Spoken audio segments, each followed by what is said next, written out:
La maire, je ne partage pas évidemment les remarques de Madame Preel sur le rapport de la Cour des comptes. Je vais essayer de vous le démontrer. Il y a des choses très importantes dans ce rapport qui ont été un peu évacuées par votre intervention, Madame, je le regrette. Vous avez mis en cause la Chambre régionale. Je ne sais pas si la Chambre régionale en veut tout particulièrement à cette société d'économie mixte, mais un certain nombre de ces remarques sont tout à fait pertinentes, je vais le rappeler. La Chambre régionale a fait un rapport très complet sur 3 sujets. D'abord, la gestion des opérations funéraires de la ville. Deuxièmement, la gestion des cimetières. Et troisièmement, la gestion de la société anonyme elle-même, la SAE-MPF. D'abord, sur la gestion des opérations funéraires de la ville. Le budget annexe de Fossoyage est équilibré, mais il est équilibré grâce à des subventions indirectes du budget général de la ville. La gestion des opérations funéraires de la ville n'est pas inattaquable, contrairement à ce que je viens d'entendre. La société d'économie mixte et plusieurs autres sociétés de pompes funèbres facturent aux familles non seulement le prix des prestations qu'elles réalisent, mais également le prix des prestations qui sont réalisées par le service de fossoyage de la ville, avant de le reverser à la régie des recettes de la DEV.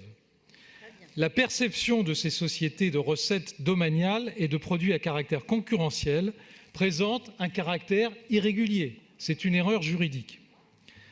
Deuxième constatation, un certain nombre d'erreurs internes, notamment comptables chez les délégataires, met en lumière que le contrôle de la ville est insuffisant.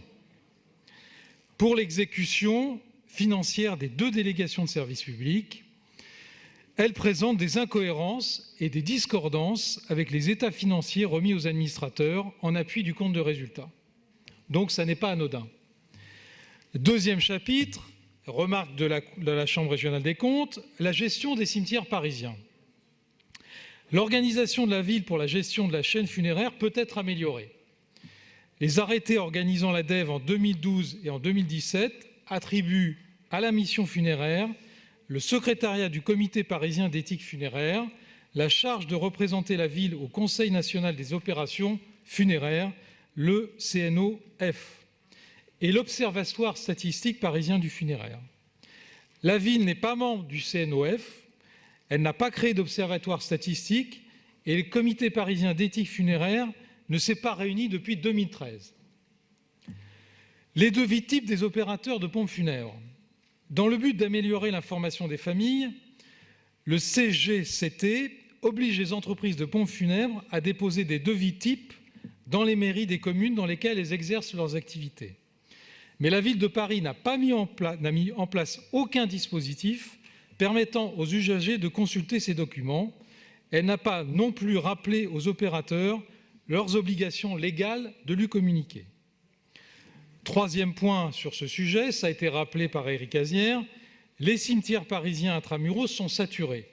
La ville devra adopter une programmation des reprises de concessions à moyen terme pour l'ensemble de ces cimetières pour pouvoir faire face aux besoins de nouveaux emplacements dans les prochaines décennies. Troisième chapitre, la société d'économie mixte elle-même et sa gestion. Aujourd'hui, la société d'économie mixte détient environ 20% du marché parisien des obsèques. Les objectifs assignés à la direction générale sont peu ambitieux. Les objectifs fixés, aussi bien en termes quantitatifs que qualitatifs, sont systématiquement inférieurs aux résultats obtenus des années précédentes.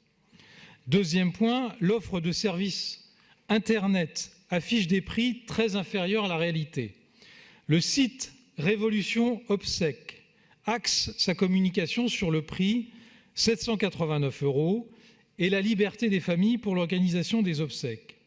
Cependant, en réalité, aucun devis établi à partir du site ne permet d'organiser effectivement des obsèques pour la somme de 780 €, toutes taxes comprises.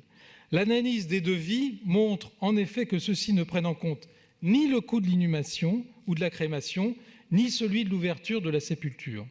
En conclusion, il y a là un certain nombre de choses qu'il faut résoudre, Madame Preel.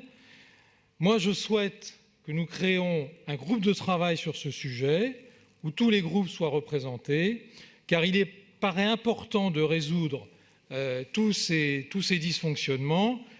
Ce sont les familles qui sont concernées. Il y a une carence de places, ça a été dit tout à l'heure. Je crois que c'est un sujet extrêmement important qu'on ne peut pas balayer d'un revers de main et je souhaite la création de ce groupe de travail. Je vous en remercie. Merci. La parole à Madame Simonet.